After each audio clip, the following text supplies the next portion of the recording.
Hello everyone, this is Colin Cordwell, your host of Red Lion Pub Hub. This is episode 3. In previous episodes we talked about ghosts and metaphysics. This episode is going to be dedicated a little bit more to biography, in particular my father's biography. My father was my business partner at the Red Lion. He's been gone 20 years now. He died in 1999. But he had a compelling life and a compelling story to tell. It's my belief when we come back into this life, for quite a few of us, there's the familiar feeling refrain, oh, here we are again. Well, let's get on with it. It's always been my belief that we are spirits having a human experience, not humans having a spiritual experience. As Thomas Wolfe points out to us, a stone, a leaf, an unfound door, a stone, a leaf, a door, and all of them the forgotten faces. Naked and alone we came into exile. In her dark womb, we did not know our mother's face. From the prison of her flesh have we come into the unspeakable and incommunicable prison of this earth. Which of us has known his brother? Which of us has looked into his father's heart? Which of us has not remaining prison pent? Which of us is not forever a stranger and alone? A waste of lost in the hot mazes, lost among bright stars, on this weary, unbright cinder lost, remembering speechlessly we speak the great forgotten language, and a lost lane into heaven. A stone, a leaf, an unfound door. Where? When? O lost and by the wind grieved ghost come back again. Each of us is all the sums he has not counted. Subtract us into nakedness and night again, and you shall see begin in Crete 4,000 years ago, the love that ended yesterday in Texas. In many tribes in Africa, there are no written histories, just oral traditions. A child is chosen by sheer dint of the ability of his memory, and he or she becomes the holder and the teller of the history of the tribe. Time has weeded out my family's numbers, and there are just a few of us left. On my shoulders has fallen the task of being the keeper of the family stories. Before a man can tell his own biography, he must tell the biography of his father. Only thus does the boy become the father of the man. This is the story, as it was told to me since I was a boy, of my father's war. There was a book on a shelf in our home. It seemed quite old to me. It was tattered and threadbare. It had quite a few photos and drawings and personal handwritten prose. One day my father took it down and opened it up for me and tried to explain the contents to his young son. It was a diary and scrapbook of happenings and memories, his memories, of a large war he had taken part in. It seems he had flown planes, and not just regular airplanes, but warplanes. Over the years, as I grew older, the stories became more intricate, with greater detail. He would explain how he had chose to be where he was. His was a psychological, archaeological dig, and for him, I think, telling me helped set things straight in his soul, which had become severely shaken by the experiences. He explained to me why he had joined the Royal Air Force in World War II. His father, my grandfather, had served in the British Army in the First War, and had fought in Mesopotamia and at the disastrous campaign of Gallipoli. He was on the gangplank, evidently, from the boat to the beach at Suvla Bay when a Turkish sniper shot his helmet off his head. He went to grab his helmet, and the next bullet went through his wrist, basically shooting his rifle out of his hands. He received another bullet in the knee in a battle on the peninsula, and later was scarred from bayonet wounds from a nightly skirmish with the Turks. It seems one night a Turkish regiment jumped the British trench line, and a Turkish soldier tried to bayonet my grandfather. He grabbed the Turk's rifle by the bayonet, slicing his hands open, pulled the rifle out of his hands, and bayoneted the Turk with his own weapon. On patrol one day, he came across a young Turkish soldier left for dead by his mates. His legs had been blown off, and he was slowly bleeding to death. My grandfather tied his wounds and tried to stem the bleeding. He realized the young Turk was dying, so he pulled him up against a wall. He put his arm around him and shared a cigarette with him. After a while, the young Turkish soldier passed away in my grandfather's arms. He had siblings who served in the First World War as well. Two of his brothers, and his youngest brother in particular, both serving in the Royal Guards at Passchendaele, the Third Battle of Ypres. Both were killed, and my grandfather's youngest brother was decapitated by a shell. His mother never got over the loss, and you think, how could she? So when World War II broke out, my father came to the decision he was not going to be serving as my grandfather served, on the ground shooting people at close range. He said, if I have to kill people, I'm going to do it at great range. After the disastrous Battle of Dunkirk, we were fortunate enough to get 330,000 soldiers home. My father saw these weather-beaten and bedraggled soldiers coming through the streets. And he said, that's it.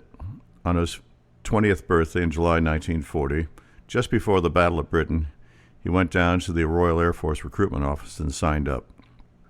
My father decided he was going to be a pilot. So he went through flight training. He went through all the rigors that a pilot and navigator and aircrew went through. He did his flight training up in Prestwick, Scotland. He passed his course with high marks, and he told me of an interesting incident that took place while he was doing his flight training in Prestwick. Evidently, there was a polar squadron flying Spitfires that were stationed there. And one day, my father was flying across the aerodrome in a Tiger Moth training aircraft into the wind, and the Germans decided to attack Glasgow that day. He said the Poles jumped into their Spitfires in the hangar, took off out of the hangar. They didn't wait to get onto the airfield, and they flew underneath my father, in front of him, above him, and behind him. He said, I flew through that whole bloody lot with my eyes closed and my hands over my face. Somehow, we didn't collide. He said the Poles were the fiercest pilots he'd ever come across. He said they would have taken off the top of an aircraft hangar to get at the Germans. In September 1st, 1940, my father arrived at North Weald Air Base, just northeast of London. The Battle of Britain was moving towards its height. The day he came up in a steam engine train, and they got out and they walked over to where the headquarters of the airfield was. They had just been bombed, and there are all these little red flags all over the place. My father said, how nice. They put up celebratory flags for us to welcome the new recruits. As it turned out, the red flags had marked unexploded bombs, and they had to gingerly walk around these things until the UXB group unearthed them. Not knowing where they were and trying to get their bearings, my father asked an airman where the headquarters was. The airman pointed to the top of a hill. He said, it's just on the other side. So they all walked up. When they got to the top of the hill, they saw what was left of the headquarters. They'd just been bombed, and it looked like an exploded version of a house model. My father walked in where the window had been, and the chief warrant officer, who was the guy running the whole place, screamed at my father, what the hell do you think you're doing? Go outside again and walk through the door. And my father said, well, where's the door? And he pointed to two little stubs that had been the base of the doorway. So my father had to walk out the building and go through these two little stubs and enter again. He said the remarkable thing was they had just been bombed.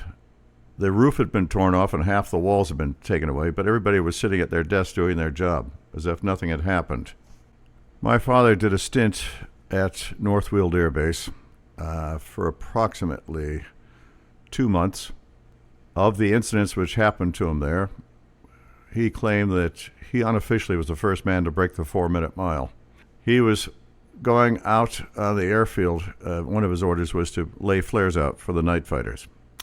And he was in the middle of the airfield one afternoon, laying flares out, when all of a sudden a truck went flying past him down the runway. My father looked at the truck, and he looked behind him, and he saw a Messerschmitt 109 German fighter peel around and drop to within 20 feet of the carpet. All of a sudden, the wings started winking, and he knew that the German was shooting at him. So he took off, he said, as if I was pursued by all the fiends in hell. And from an accurate transcription of his emotions, he swears he caught up with the truck going 60 miles an hour. Afterwards, I said, did you jump into the back of the lorry, Dad? He goes, no, I bloody well passed it. He said the only thing that left a contrail on that runway that afternoon was him. He said, it's amazing what fear can do. And often he said that medals aren't given out for heroism, they're given out for self-preservation. Another incident which took place, my father told me, was after they had been bombed at North Weald. A fighter plane came in, a Hurricane flown by a Czech pilot, and they sent my father up to the tower with a vari-gun to fire a flare telling him not to land there because there were flags all over the field, which marked unexploded bombs. The pilot came in anyway. He landed and he pulled around into the revetment right next to where my father was up in the tower. And my father could look down and he saw a row of bullet holes along the cockpit. And he saw the pilot pull the plane in, cut the engine, and he slumped forward and died right in front of my father. He said that was very indicative of the Czech people, the Czech character. It was more important for the pilot to get the plane back in one piece so someone else could use it. When he made a comparison between the Czechs and the Poles, he said the Poles were fairly reckless when they fought. When they ran out of ammunition, they would fly alongside the German planes and let the propellers chew up the tailplanes, or they would play chicken with the German planes and try to drive them into the ground. He said the Germans were absolutely terrified of them. Later on, Adolf Galland, who was the air commodore in charge of the Luftwaffe fighter forces, yelled at his pilots. He said, "God damn it, I want you to fight like the Poles." From North Weald, my father went to Upper Hayford Airfield near Oxford, and he did his night flying training there. He and his crew were tops in their course, and my father said he learned night flying, navigation, bomb aiming, and piloting. His position eventually on the aircraft would be the bombardier and navigator. He had 4 jobs, actually. He was a co-pilot and the air gunner as well. He didn't wear regular wings like they did in the RF. He had an O with a wing on it. And it was a holdover position from the First World War. It was called an observer. My father was stationed to this one squadron, and another group came in, and my father asked the station commander if he could switch over to this other course where he knew all these people he had trained with before. The upper echelon officers believed in esprit de corps, and they said, "Quite. Go ahead. Absolutely. Be with your chaps." And my father said the course he had been on with the previous squadron were all dead within 24 hours. And it happened all on one Sunday. Flying accidents. They ran out of petrol. One bomber taxied into another and killed 8 crew right there. They flew off course and disappeared in the sea. They hadn't seen action. They all died in flying accidents. My father said that was very common. In fact, my father said he flew more missions over England than he did over Germany, just in training. To be in Bomber Command, which my father went into, took a different kind of soul, I should say. Fighter pilots went up. The exhilaration was momentary. You either killed or were not killed. Richard Hillary, a Spitfire pilot who went to Oxford before the war, wrote a wonderful book called The Last Enemy. And he said he thanked God he was a fighter pilot, that he was not a bomber crew where you had to relive night after night the childhood desire to smash things.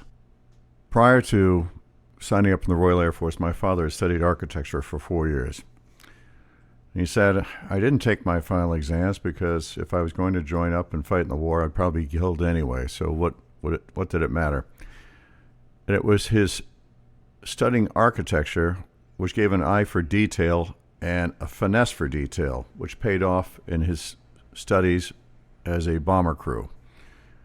He was a top navigator, he was a top bomb aimer, and he was a fairly competent pilot. When my father flew in the year 1941, 5 out of every 100 aircrew survived 10 operations. My father survived 12.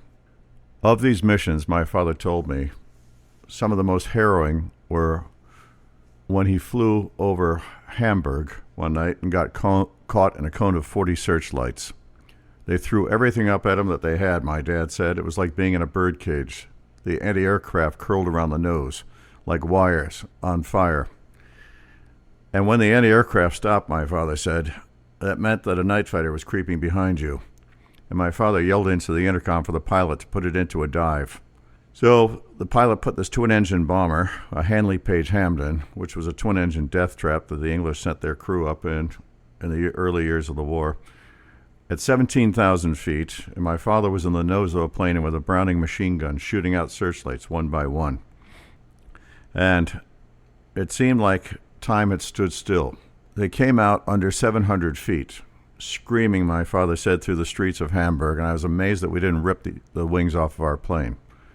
Afterwards, the pilot told my father, I was standing on the control column with a stick between my legs, desperately trying to get the bloody aircraft up.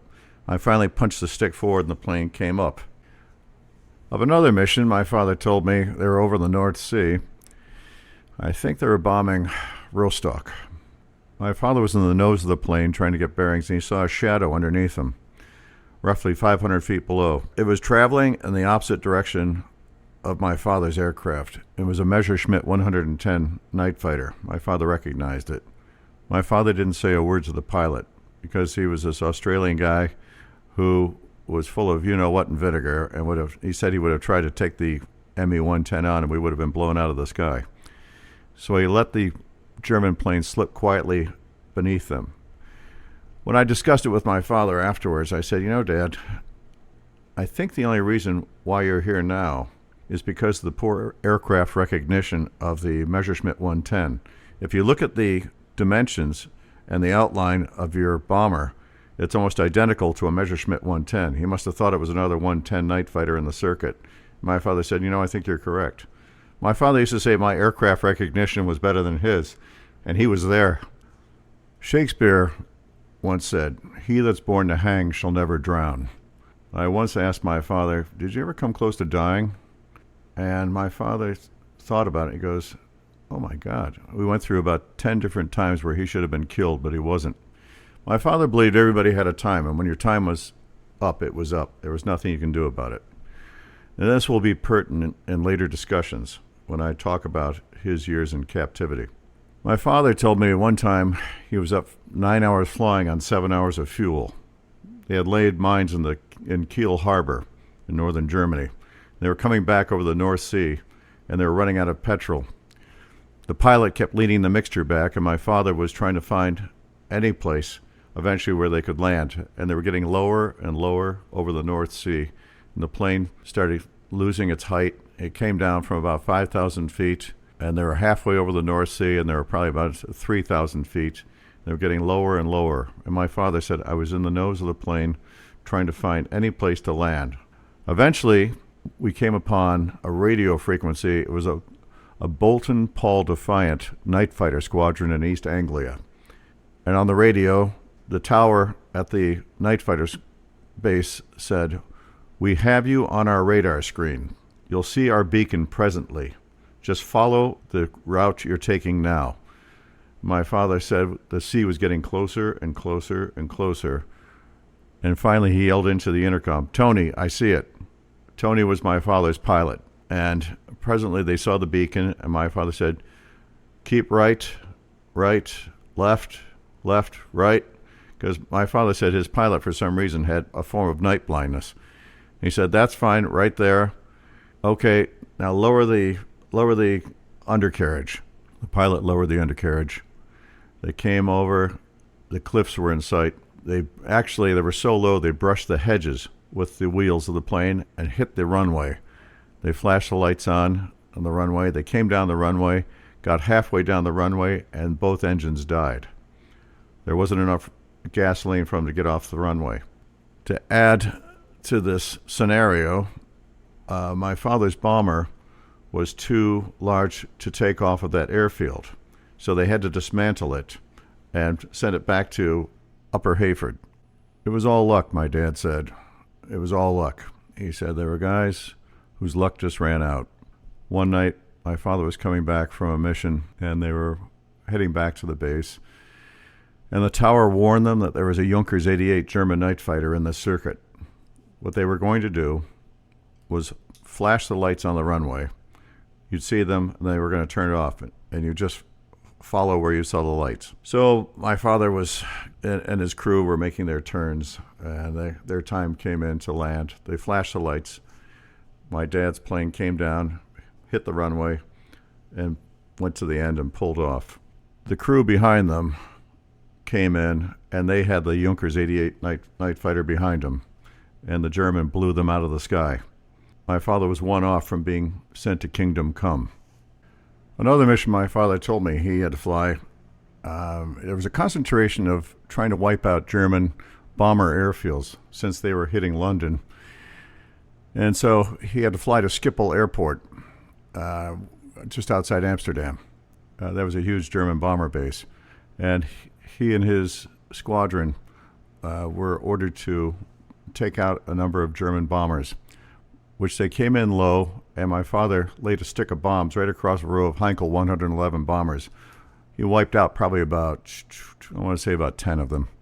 When they got back, his commanding officer, who he didn't like, said, "You guys didn't do it. You dropped your bombs in the sea." He goes, "Well, believe me, I was there and I saw us take it out."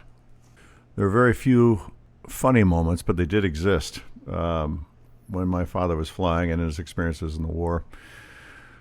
One night he was taking a nap in a hut at the end of the runway, Upper Hayford. One of the pilots came rushing and said, "Hey, Charlie, wake up, wake up. There's a bomb out front." My father said, "Well, my name's not Charlie. He's not talking to me." He said, "Quick, wake up." So my father got out of his bunk. They went outside, and a bloody great blockbuster 2-ton bomb had dropped down by parachute, fluttered down, and hadn't gone off. He said this thing was 20 feet away from the hut. Had it gone off, I wouldn't be here talking today. He said, fear is an amazing motivator.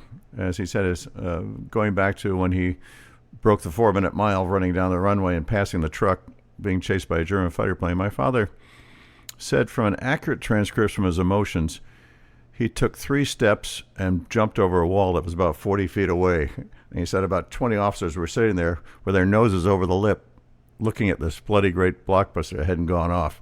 He said had it gone off, it would have wiped out about 300 yards completely. He said it would have left a crater about 200 feet deep. And that's how your life hangs in a thread. Another thread my father hung by, he said he came out of a cloud bank one afternoon right over a German flagship.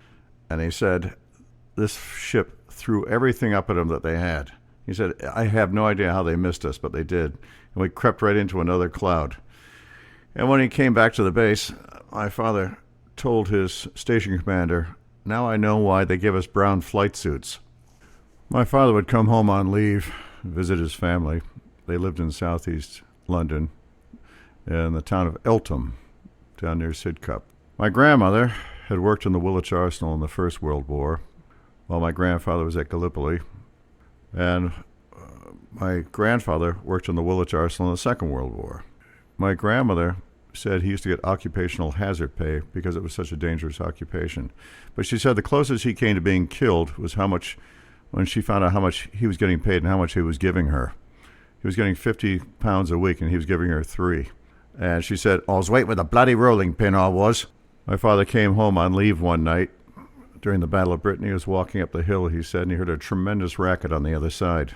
And presently, a Heinkel 111 bomber, German bomber, came over about 500 feet, streaming smoke from both engines, being chased by 3 Spitfires. And he said the Spits were weaving in and out, taking turns at shooting at this thing. They went right over his head and disappeared over the next hill. And it wasn't uncommon to see various pieces of wreckage and other paraphernalia from the war.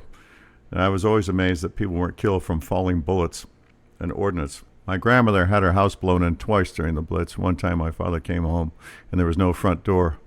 And my grandmother said, I was coming in with a cup of tea into the front room and I saw the flash and I stepped into a side area and the front windows blew out and the door and all the glass went past her and stuck on the wall.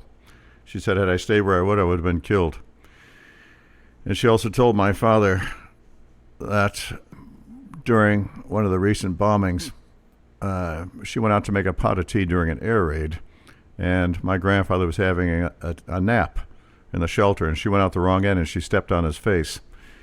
She said it was the worst night of the Blitz. She said, daft bugger, I didn't see him lying down there, did I?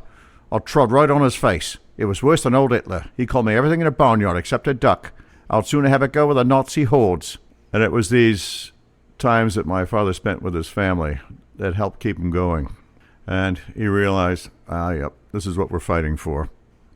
When my father finished his training. The commanding officer stood in front of all the cadets, and he said, "Gentlemen, each one of you must expect to be a casualty within the next 2 weeks."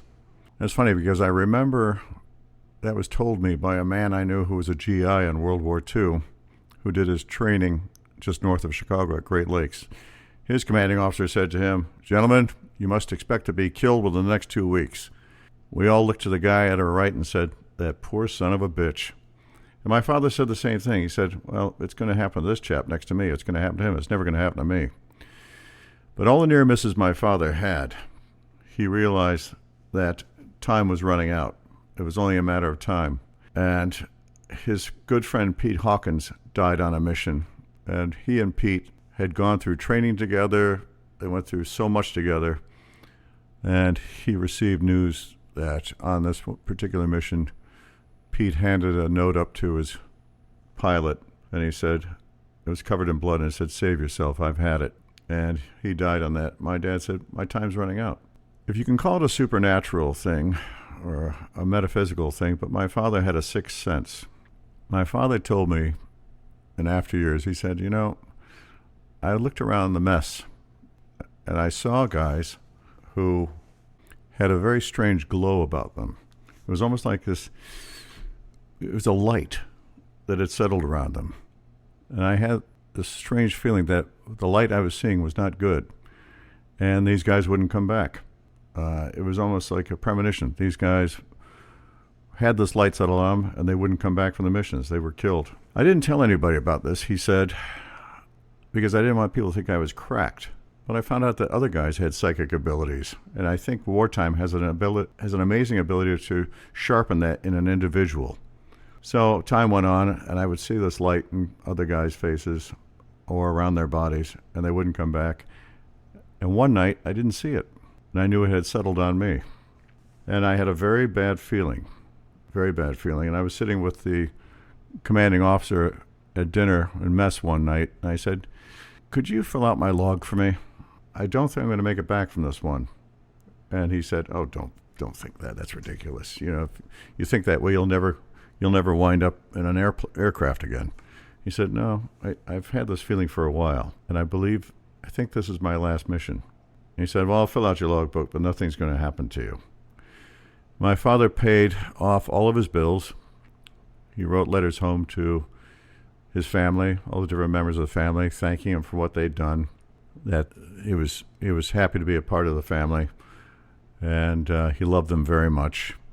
And he posted all of them, and he packed up his kit, and he sent that back too. At this time, my father was posted to 455 Squadron, which was a Royal Australian Air Force Bomber Squadron and the first Royal Australian Air Force Bomber Squadron to serve with the Royal Air Force in the European theater. It was formed in Williamstown, New South Wales, and my father was one of the few Englishmen, I believe, that was posted to the squadron. He's certainly one of the few English officers who was posted to the squadron. My father's pilot's name was Tony Gordon, and he was quite a courageous fellow. He had gone to school in England. He and my father had become chums, and they were quite a close crew. Norman Stokes was the upper gunner, and Ed Holt was the lower gunner. It's important to impart this information as I tell the story later. The next mission that they went on was the night of November 7th to November 8th, 1941. The interesting thing was, years later, my father was sitting in the back of the Red Lion reading a book, and I heard him blaspheme. And I asked him what was wrong. He goes, he just discovered what his mission was that night. He never knew the night he was flying. But they were told they were to fly in a triangle between the Pas de Calais in France, Aachen, and Maastricht, and they were to take out any searchlights that they saw. So it was a low-level mission, and flying over Belgium was very dodgy at best. One moment you're 800 feet above ground level, the next moment you're 8 feet above ground level. So they flew around this area for a couple of hours, taking out searchlights, and they were trying to punch a hole in the German defense line of searchlights, which stretched for 150 miles. Flying around, my father said we would shoot at the searchlights, and they would turn them out when they saw them coming, and we would bomb on the filament, and we'd take out searchlights. Winging their way around, they had finished their mission, and they were heading back. My father said we tried to get below the remaining searchlights, and we saw houses on either side of us when we knew we were flying through valleys. Although it was dark, I could look out through the nose of the plane and see houses up on my left and up on my right. There was a tremendous crash, and the plane shuddered. We started to lose control. The pilot yelled into the intercom, "Brace for impact." My father climbed out from the nose behind the pilot's seat and braced himself for impact. He said, "As long as I live, I'll never forget that sound." The tearing of steel, we ripped our wings off, the engines came off, the tail was knocked off the plane, and later we found out the rear gunner was knocked off with it. He was so badly injured that he was repatriated back to England. They came to arrest, and my father said, "I didn't know whether I was alive or dead." He said, "Your life truly does pass before you." In the next episode, I'll tell you what happens to my father and the remaining crew. This is Colin Cordwell, your host for the Red Lion Pub Hub, and we will continue with the story and to the next part of my father's incarceration in Germany.